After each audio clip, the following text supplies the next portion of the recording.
हिंदी पाठ 3 व्यवहार का फल आपके सामने प्रस्तुत है।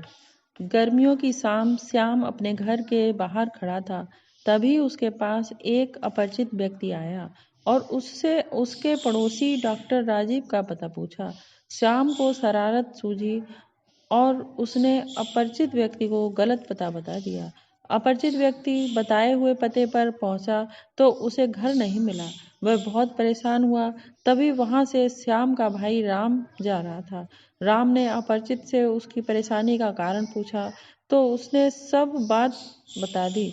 राम ने कहा, अंकल, आपको जिसने भी यह पता बताया है गलत बताया है। आइए मैं आपको आपकी मंजिल तक पहुंचा दूं।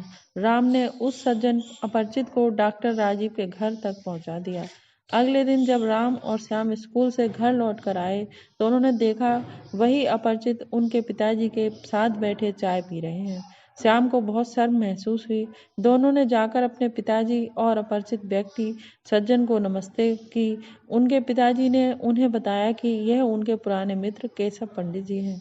केशव पंडित ने उनके पिता से कहा, आपके इन दोनों पुत्रों में जमीन आसमान का अंतर है। कल मैंने श्याम से डॉक्टर राजीव का घर पूछा तो उसने मुझे गलत पता बता दिया था। बहुत परेशान होने पर जब राम वहां से गुजरा तो उसने मुझे डॉक्टर राजीव के घर तक पहुंचाया। श्याम की नजरें शर्म से झुक गई थी। उसे क्या पता था कि जो अपरिचित सज्जन उनसे पता पूछ रहा है वह उसके पिता के मित्र भी हो सकते हैं। उसने केशव पंडित से क्षमा मांगते हुए कहा, अंकल, मुझे क्षमा कर दीजिए। मैं आज के बाद कभी भी किसी अपरिचित के साथ शरारत नहीं करूंगा।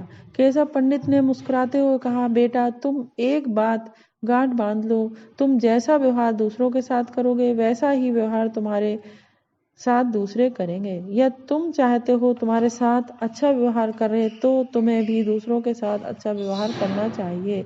गलत व्यवहार से कभी ना कभी व्यक्ति का सिर लज्जा से झुकता ही है और जो सदैव अच्छा व्यवहार करता है उसका सिर सदा गर्व से ऊंचा रहता है।